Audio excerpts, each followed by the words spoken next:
Assalamualaikum warahmatullahi wabarakatuh.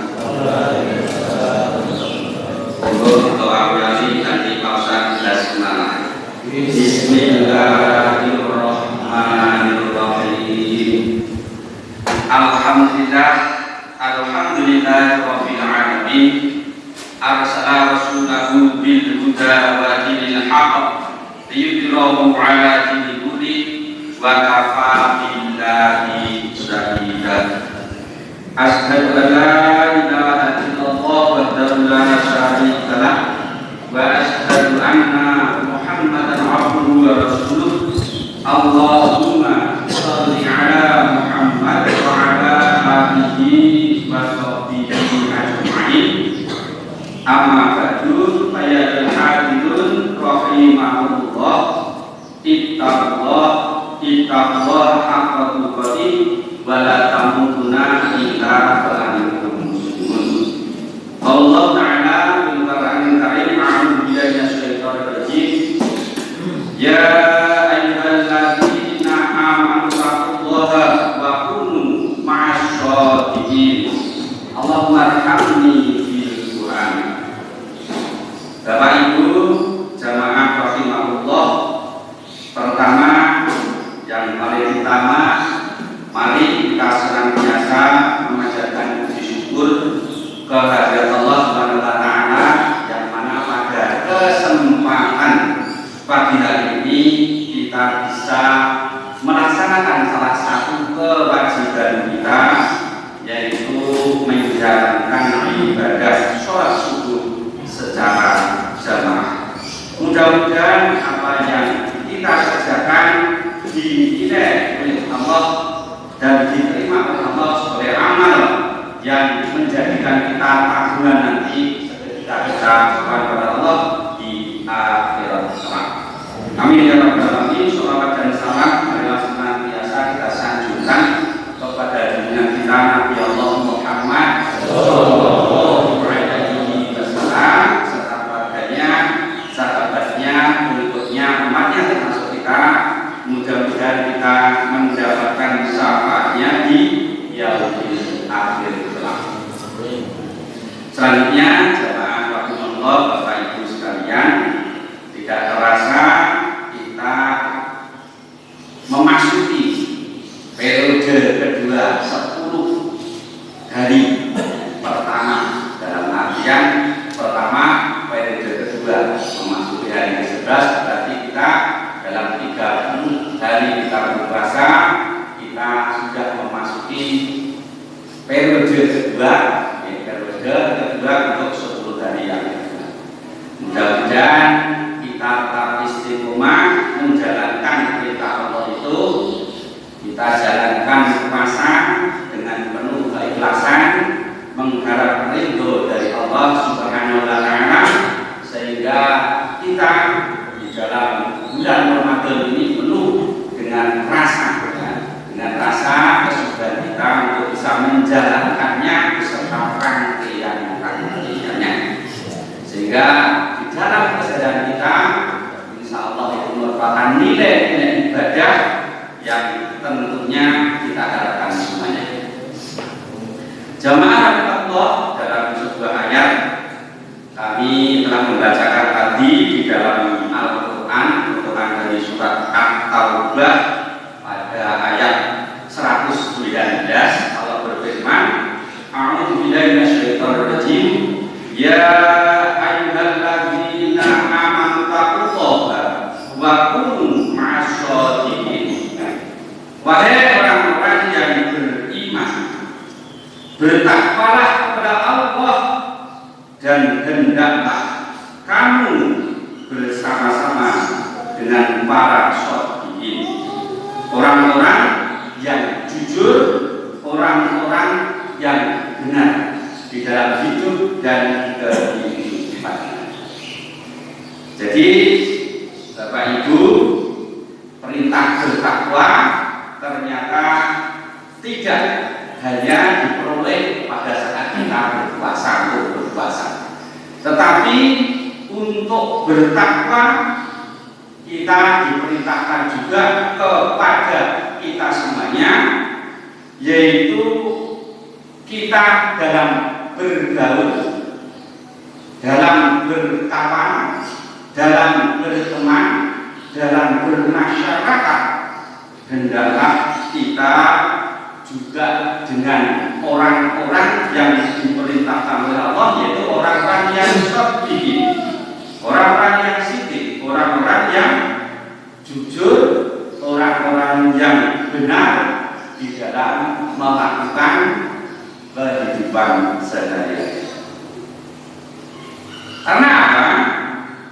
Perbuatan atau sikap, kepercayaan atau perkataan itu merupakan sifat-sifat yang harus kita miliki sebagai orang-orang yang beriman, merupakan sifat atau akhlak yang karimah. Kalau kita mendorong menjadi orang-orang yang memiliki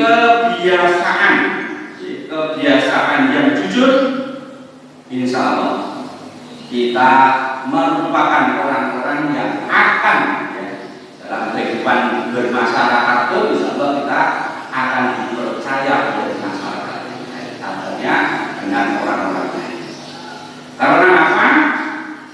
Orang-orang yang senantiasa berbuat jujur, orang-orang yang senantiasa berbuat kebaikan, kebenaran, itu merupakan salah satu pintu untuk nanti mendapatkan surga dari Allah Subhanahu wa Ta'ala. Tidak. Apalagi kalau kita lihat kejujuran itu memang nilainya sangat tinggi, baik itu di lembaga-lembaga, di pemerintahan, swasta dan sebagainya. Semalam saya diceritakan oleh teman dalam sebuah perusahaan yang bergerak dalam bidang kuliner, itu ternyata juga nilai-nilai kejujuran itu ternyata mahal harganya, mahal harganya.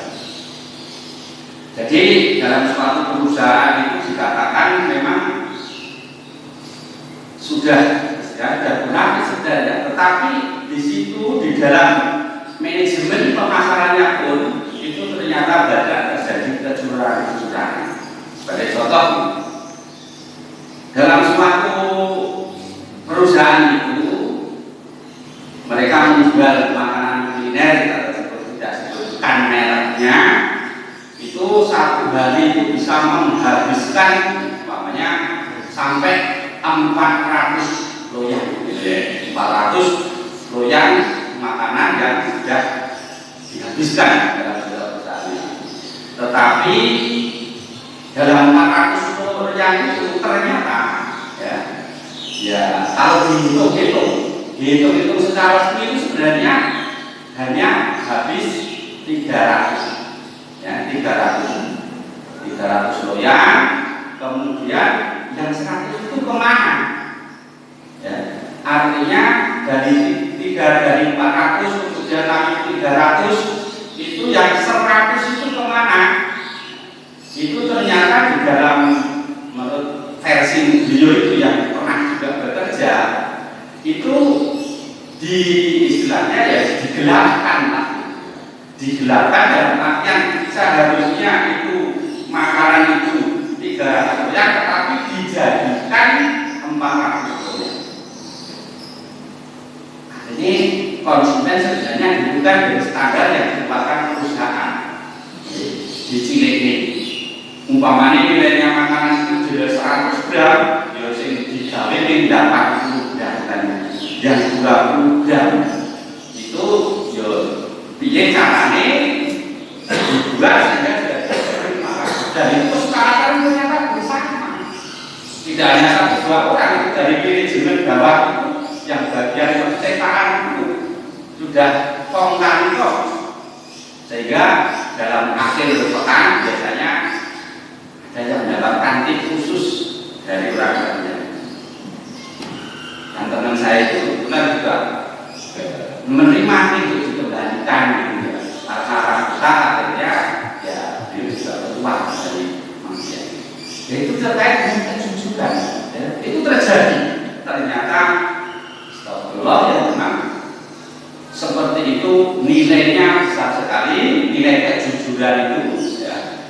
mungkin dari segi ke manajemen perusahaan orang kenangan, tetapi di sisi Allah kita harus yakin bahwa semua itu adalah akan ada nilai pertanggung jawabannya.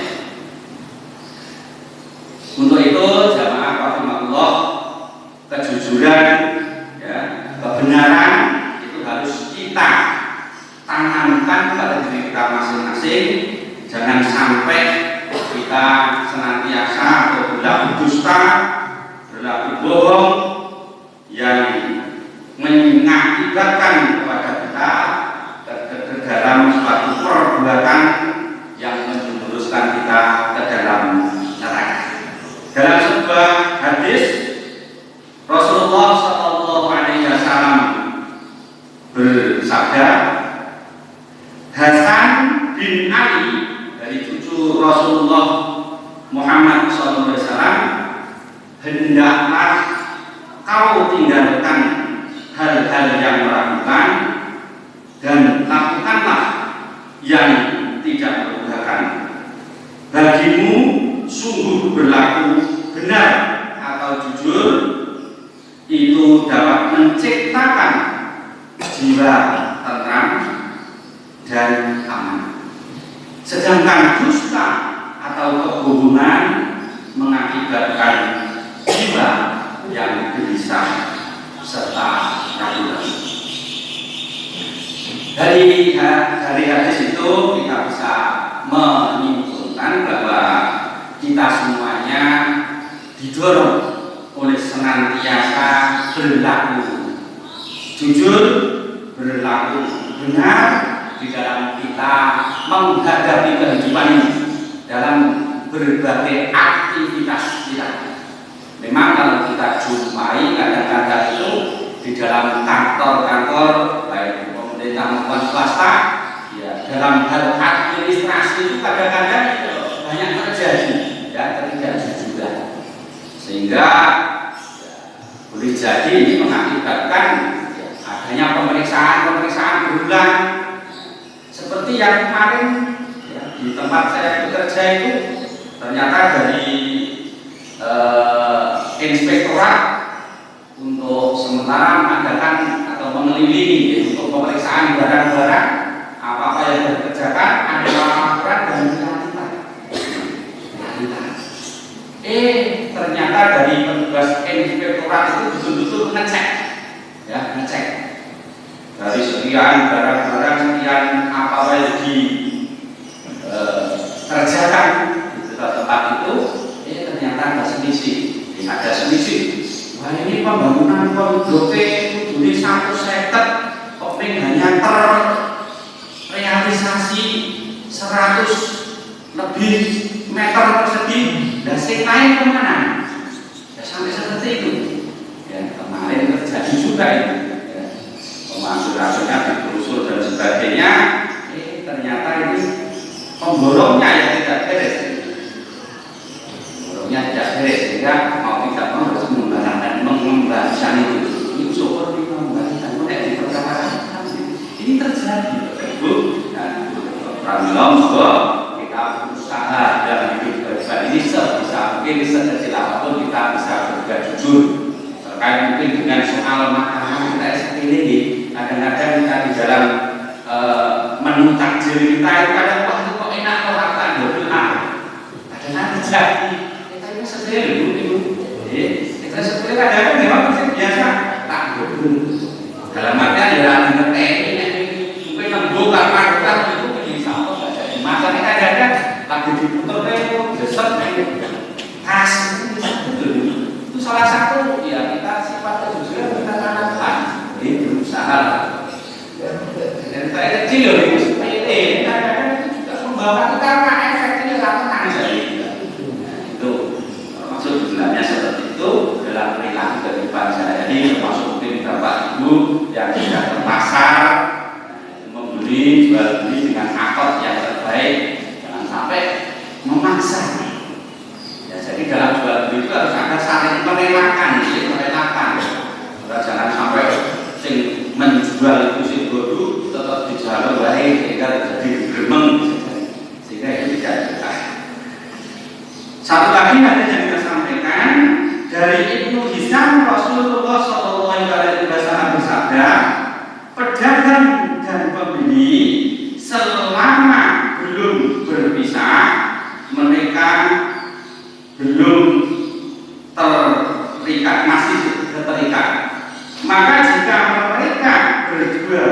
berlaku benar dan lurus di dalam melakukan transaksi, maka jual beli yang mereka peroleh adalah berkah dari Allah Subhanahu wa Ta'ala.